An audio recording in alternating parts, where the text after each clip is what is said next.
to present The Power of Purpose, How to Create the Life You've Always Wanted by Les Brown.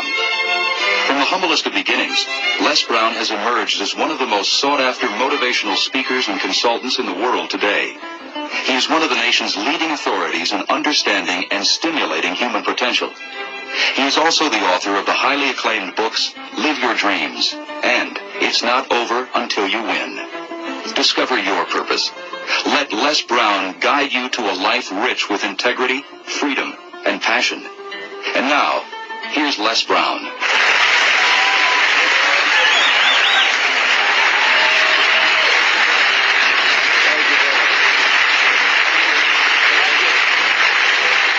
I want to talk to you about those that are making it today, or what it takes to make it today.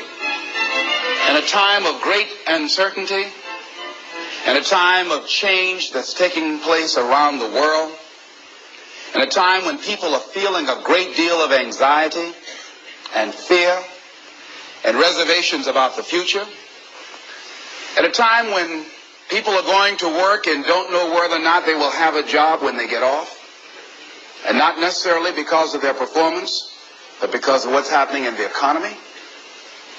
At a time when there are challenges, more so than ever before, in personal relationships.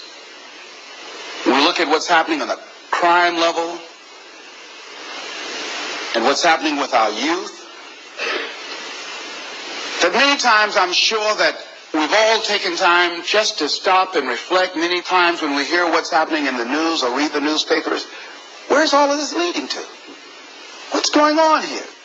And so I think that now more than ever, we must begin to look at what are the things that we can do that would put us on some firm footing in life, that will enable us to do some things and use some powers that we have, that many of us go through life never ever discovering that we have those things going for us. And part of that, I believe, is knowing what it is your life worth. What is it that gives your life a sense of meaning and purpose? Because once you find that, it puts you in your power place.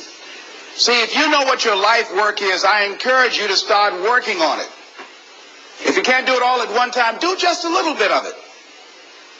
And if you don't know what it is that you showed up to do, if you don't know why you're here, I encourage you to find out what your purpose is here. What is the meaning of your life? What will be different? Have you ever asked yourself that question? I've done that. I remember coming from a friend of mine's funeral, and I was reflecting on how much time I had left. And I went for a walk in a park thinking about this guy whose life was so promising.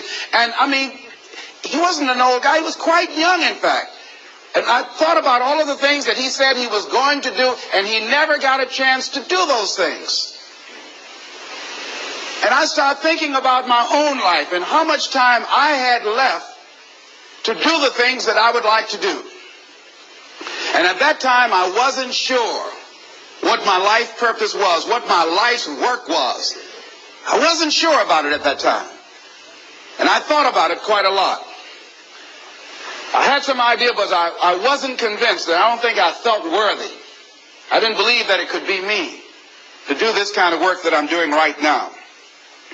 And I say to you that if you begin to take a conscious effort to find out what it is that you're supposed to do, I say that it can literally save your life. I said that it can literally save your life. I was telling a group of people of a study that was conducted.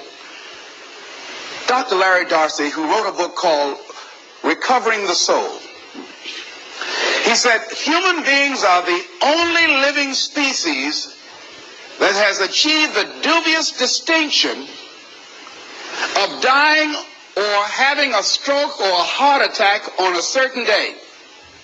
If you ask most people, what would you say the primary cause of why people will have a heart attack or stroke? Many people will say, well, because they smoke cigarettes, or because of high cholesterol, or because of stress, or because of obesity, and all of those things are contributing factors. But ladies and gentlemen, more heart attacks take place in this country on Monday morning between 8 and 9 a.m. That's when the majority of people who have their first heart attacks have them. 85% of the American public, according to recent studies, are going to jobs that they hate, working on jobs that do not challenge them. They get sick thinking about going. Migraine headaches. After the Sunday afternoon football game, or 60 minutes, the anxiety began to build. And come Monday morning, they drop dead of a broken heart. Some of you ought to think about not going to work on Monday.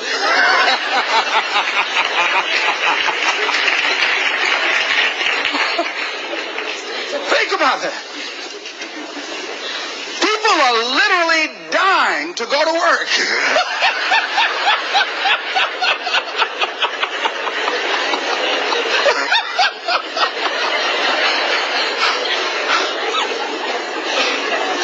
Because, see, when you go to a job and you already know how far you can go, you can already see that proverbial glass ceiling.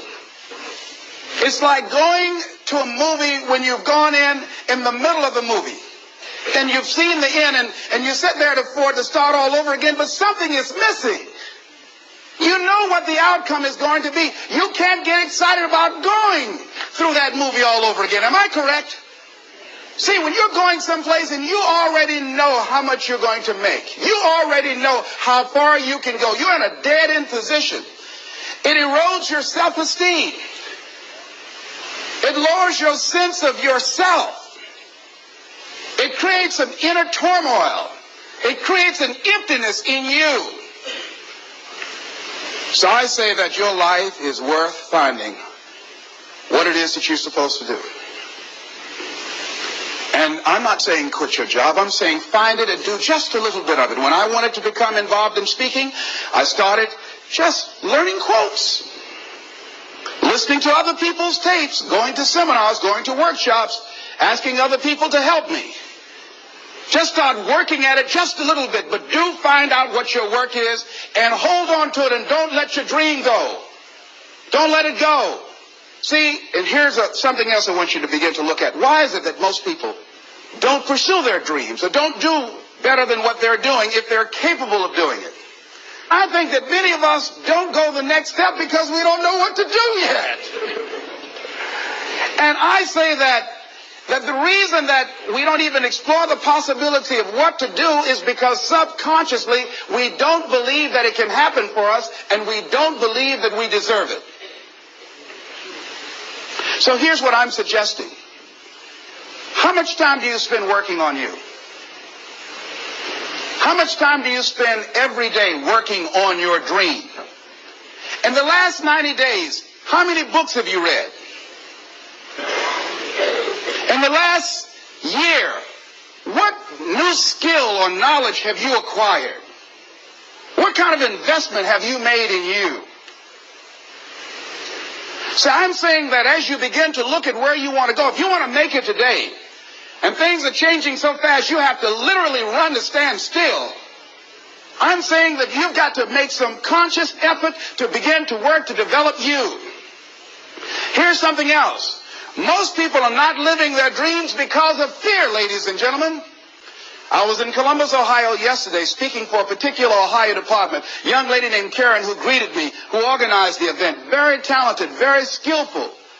And she was talking about she wanted to become involved in the consulting business. I said, why aren't you doing it? I said, you have the abilities. I said, you're not here because they like you. You're here because you're doing the job. You're making things happen. And she came up with all kind of ideas, but finally she said, I guess I can't see myself doing it. I guess I'm afraid. Fear, limited vision, and lack of self-esteem is what keep most people doing things they don't want to do. I flew from Columbus, Ohio to Denver, Colorado to a major communications company. The others couldn't see themselves beyond that company. They couldn't see life after that company. The same reason that people stay in relationships where they're abused or they're unhappy or it's unfulfilling. They can't see themselves beyond that relationship. They can't see themselves enjoying life without that person. They think that this is all that they can do. The same reason that people get stuck at a certain level in life. They can't see things being better for them. And they think that this is it and this is all they deserve. This is all they've ever seen. It's been passed on to them. And they think that this is it for them.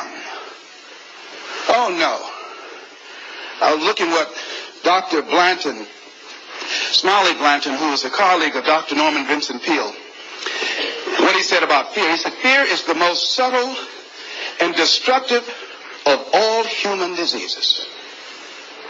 Ladies and gentlemen, fear kills dreams. Fear kills hope. Fear puts people in the hospital. Fear can age you. Fear, ladies and gentlemen, can hold you back from doing something that you know within yourself that you're capable of doing, but it will paralyze you. And it seems like you're in a hypnotic spell. And I ask you a question, what is the benefit? What's the benefit of allowing fear to hold you back? What's the benefit of giving up on yourself? Of not stepping out on life and taking life on? What is the benefit for you? What's the plus in that? It's one of the things I had to ask myself. So I didn't want to make any mistakes. I wanted everybody to like me. I wanted to be perfect the first time I did something. It's not going to happen.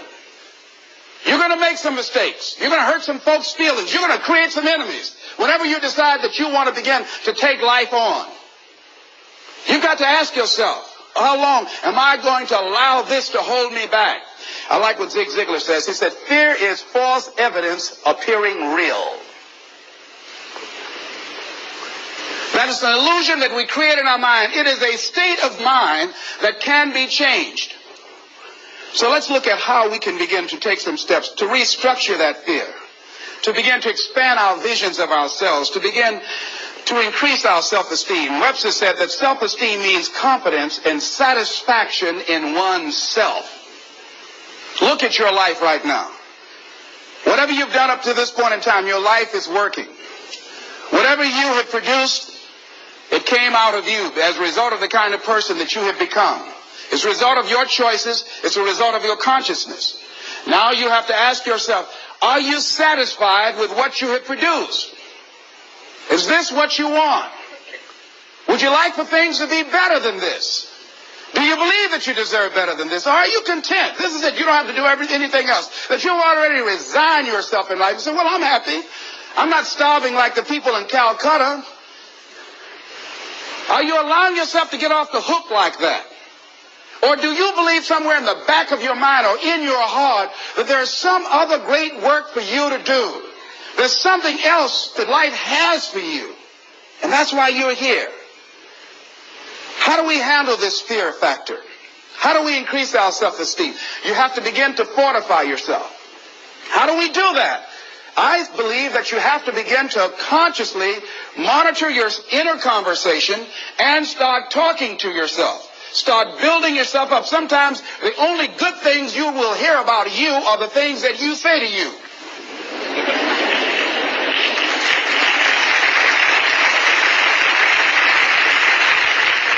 Young lady that was in the audience this afternoon said to me, I told myself yesterday for the first time, I'm proud of me. And she said, I felt good about that. So I'm saying learn to be your own booster. Start building yourself up. Start encouraging yourself. Start saying, I can do this. I can make this happen. When I started thinking about becoming a speaker, I said, yes, I can do this. I can make this happen. When I started trying to convince myself I can be a businessman after flopping and failing and losing thousands of dollars and feeling stupid and dumb and having people take advantage of me because of what I didn't know, I had to talk to myself because people were saying to me that I was dumb. And somewhere in the back of my mind, I was saying, you're right. Look at what I've done. I had to say, no, Les. Hey, come on, man. Get yourself together. You can handle this. You just haven't figured it out yet. It's all right. This is your training period. This is the tuition you have to pay for what you don't know. You can do this. Other people have done it. It doesn't take an Einstein. Get you some people that can teach you some stuff that you don't know. Get you some people that have done it successfully and learn from them. Take some seminars, workshops, read some books on how to manage a business. Change the way you see yourself and begin to tend to the personal details. Understand that nobody's going to take care of your business better than you. And when I start changing that kind of mindset of beating myself up because of my mistakes and start looking at the possibility of my doing better, of my making the adjustment that would enable me to do what I want to do successfully, things begin to change. And I say, stop beating up on yourself. You do it. I know you do it. I've done it. It's a natural inclination for us to put ourselves down. See, we are born negative, I think, in a negative consciousness because we live in a negative world. See, you don't have to teach children to lie. They'll lie automatically. Did you wet in your pants? No, I did not. Well, what is that? I don't know. You don't have to encourage kids to misbehave. They will do it by themselves. You don't have to encourage them to do the wrong thing. They will do it automatically. You have to correct their behavior. So I'm saying that we have to work through the challenges of life in learning how to begin to work to fortify ourselves. Repeat after me, please. I can live my dream. I can find my purpose in life. And live my purpose. I deserve more from myself. I deserve more from life. Shake somebody's hand on your right and left and say, you deserve more from life too.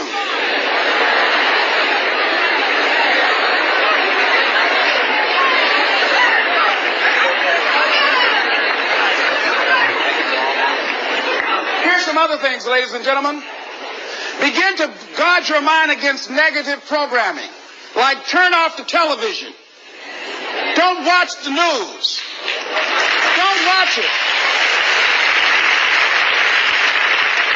I think that more people have a sense of hopelessness and anxiety about life. If you look at the news, you cannot feel good looking at the news. You'll be scared to death. You're scared to go to sleep. I mean, it turns your power down. You've got to be conscious of that. Don't pick up the newspaper and read it. No. Just try this. Just experiment with yourself. Now, if your job depends upon you knowing certain things, let somebody tell you just about those things. But stop filtering the stuff you allow to come in your mind. You know that song you used to have? Say, don't let nobody bring you no bad news. I tell my staff, look here, don't tell me any bad news while I'm on the road. Let me handle it tomorrow. I don't like anybody to tell me any bad news at night before I go to sleep. I can't do anything about it anyhow. Why let me go to sleep with that on my consciousness? No, and my staff, they know that. Say, but let it wait till tomorrow. And I have a period of time. Tell me bad news between 10 o'clock and 12 noon. After I prayed and meditated and read my books, I'm fortified, I'm ready to handle it. I deal with it and I'm out of there and I'm going on to something else. So you've got to guard the kinds of things that you put in your mind. See, if you don't program your mind will be programmed because human beings are goal-oriented. That's why we die of broken hearts early. That's why we're running through life to early graves. We're going through life, ladies and gentlemen. And I think that Henry David Thoreau said that most men live in quiet desperation. Most of us go through life running scared. And the dog started barking. He started running. He saw a brick and he stopped and picked up the brick and turned around. And the dog got close to him. He realized the dog didn't have any teeth.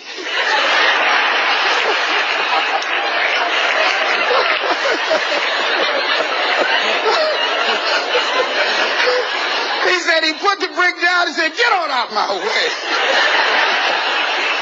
And ladies and gentlemen, all our lives, many of us go through life running from things that ain't got no teeth to do us any harm.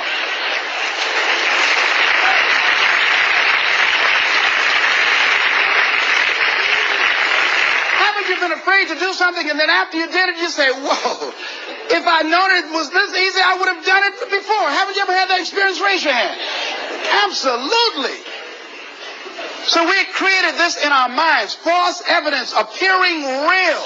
We made it real in our minds. That's why Churchill said there's nothing to fear but fear itself. That's the destructive monster. So turn off things that can contribute to your fear. Turn a deaf ear to people that all they can do is talk about how negative things are because they have bought into the consciousness of the world. Start attending workshops, seminars, listening to tapes on a daily basis to begin to recondition your mind, to retrain your thinking. Faith comes by what?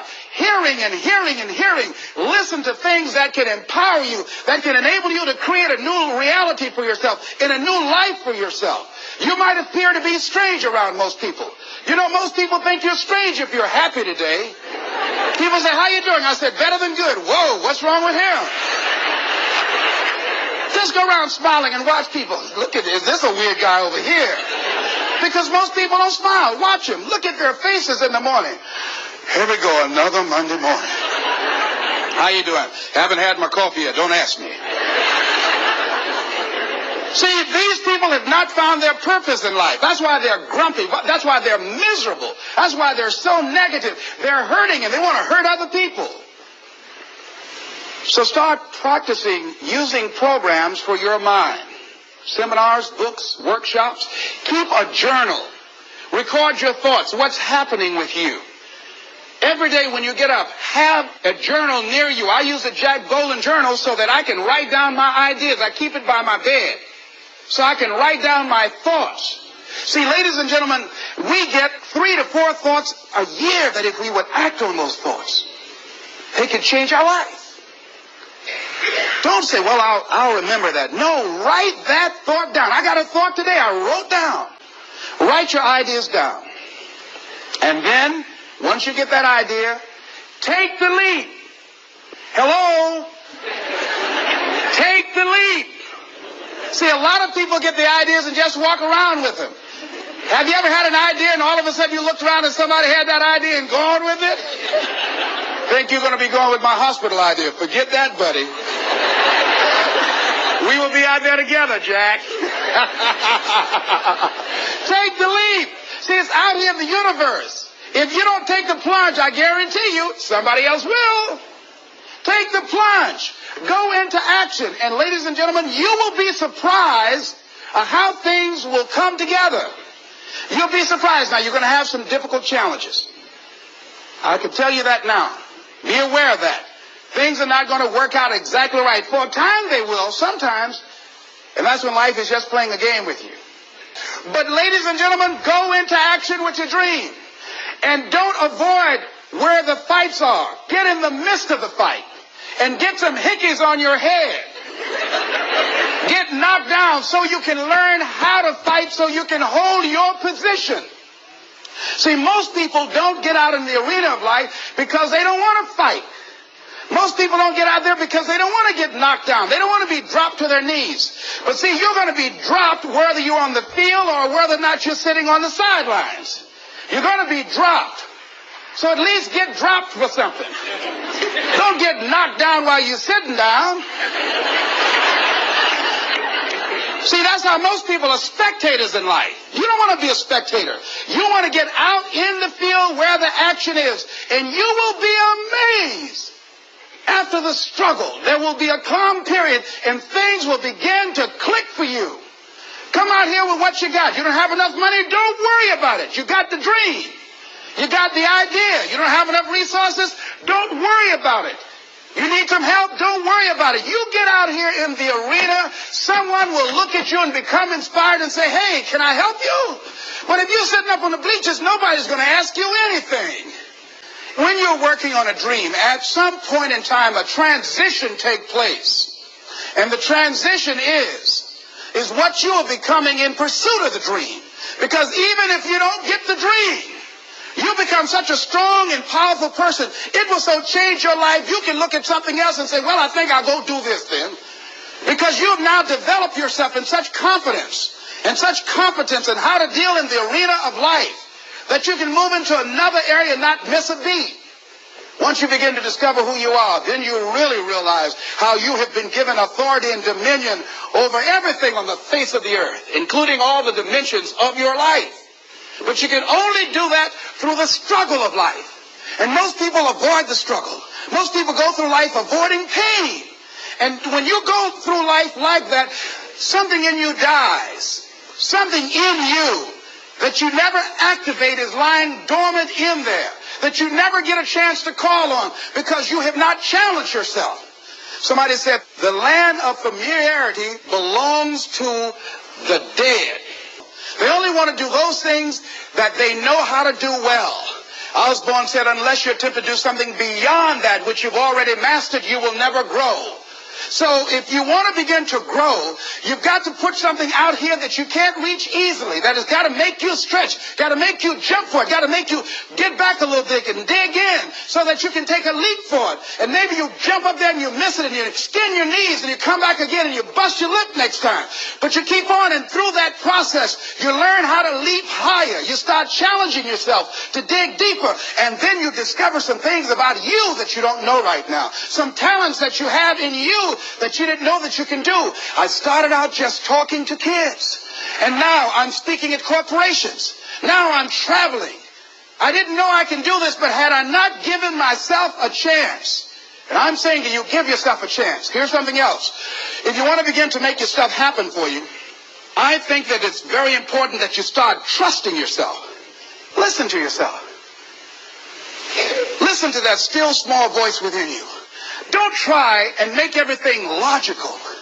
There's some things about life that defies logic, that you just can't explain how the outcome is going to be. I think that's why Paul said you've got to learn how to walk by faith and not by sight. That once you begin to trust yourself and your ideas and your instincts, life takes on a whole new meaning, because now I want you to do that feeling that you are led. You don't need anybody to approve your dream. It was given to you. If they can't see it, it's because it wasn't given to them. It was given to you. Hold it, nourish it, cultivate it, work on it. It's yours. It's your baby. Work on it until it comes into fruition. I gave away my power, and I said, I'm not going to do that no more. If you've ever given away your power, repeat after me, please. I'm not going to do that no more. Isn't that something good to say? Of the negative part of our consciousness and our own programming, for us to want to say, well, I just do it this time. It won't matter. Won't nobody know. Ladies and gentlemen, everything matters. And you know you're somebody. You know. I'd rather lose out on my dream doing the right thing than to cheat trying to make a shortcut to get to my goal. I want to be able to look myself in the mirror, and that's what you want to do. There's no saying, judge a man not by what he does, but by that he doesn't have to do. And to judge the true quality of a man is what do you do when nobody's looking. See, there's some good out there for you in the universe that has your name on it, and nobody can get your good. It has your name on it. They can't take your stuff. It's your stuff. So when you know that, when you know that whatever you're seeking, it's also seeking you, you don't worry. You don't run scared. You don't think somebody's going to take it from you. Please take the high road and do the right thing, no matter what. Shake somebody's hand on your right and left and say, do the right thing. Yeah. Now, thank you for listening to this audio versions of this book. And then I believe that your life has blessed, and then it's very interesting. And then you have seen the difference between when listening and then your thinking faculties, and then the way you are reasoning things, and it has changed. And then if you continue to keep and follow me through this page, you find out that a lot of things in your life will change, because if you have to follow people, successful people, because if you don't follow successful people, you don't listen to them, their trends of how they become successful. If you don't follow them that way, and then I think it's going to be a problem, because that's why they wrote these books, and then for us not to make a mistake. So as you listen to this book, I know you find it very interesting, and what I want you to do, please, I just want you to follow, and then this is the only way you can help me. You follow me, and then you subscribe and comment and share it. This is the only way. It don't cost you nothing, absolutely. Just to press that is the thing. Press, say follow, press share, like the audio. If you like it, just like it and share it to other people, for other people's lives to change. By doing that, and this is the only way you can help me, because me too, I will spend my time to sit down my megabytes, because time is very important. If I'm giving my time to you to teach you to see how your life can change, I think the only thing you can do for me is just to like and share the video and comment on the below. And this will help me a lot. And it's not only me it's going to help, it's going to help the other people. It will motivate me to search for more books to touch lives, to touch lives, and to make impact in the society. Because if we all start to read this book, if we all start to read these books, and then start to understand our way of thinking have changed, and then you will see we have a better tomorrow for our children, for our future, and for other people. This is it. I would like you to subscribe, like it, and comment. This is your brother Charles. Welcome to the masterclass.